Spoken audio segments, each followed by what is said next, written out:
Guys आज मैं आपको न्यू टॉपिक बताने जा रहा हूँ, वो है टीनेजर का appreciation is a very important topic.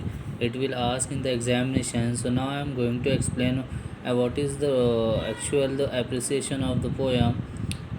So in this poem there is a title, A Teenager's Fear. Poet is J. Morse.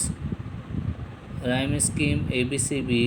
Favorite line, help me stands for what is right and bring out the best in me. Theme and central ideas, the teenager wishes to lead a good life with a God by her side at every moment. Next is a figure of speech. There is a illustration, apostrophe, inversion, metaphor, personification, repetition.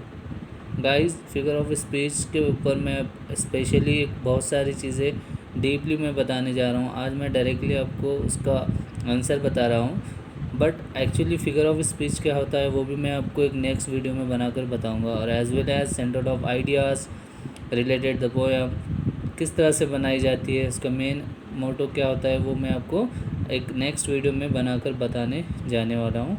And next है special features. Means यहाँ पे आप अपनी तरह से लिख सकते हैं, लेकिन मैंने यहाँ पे अपना पॉइंट्स एक्सप्लेन किया हूँ. Simplicity in the word, direct address to the God, hence it is denote a personal touch by the poet. Metaphor are the use to express idea. अब मैं आपको इन्वर्जन, अपोस्ट्रोफी, मेटाफोर, रिपीटेशंस, ये सब types figure of speech के, इसके ऊपर मैं detail में एक वीडियो बनाऊंगा और वो आपके लिए एक्सप्लेन करूंगा. बट आज के लिए मैं आपको एक एप्रिसिएशन बताने जा रहा हूँ टीनेजर्स प्रेयर्स का. ठीक है गाइज, आज के लिए इतना इनफ है. Thank you very much for watching this video.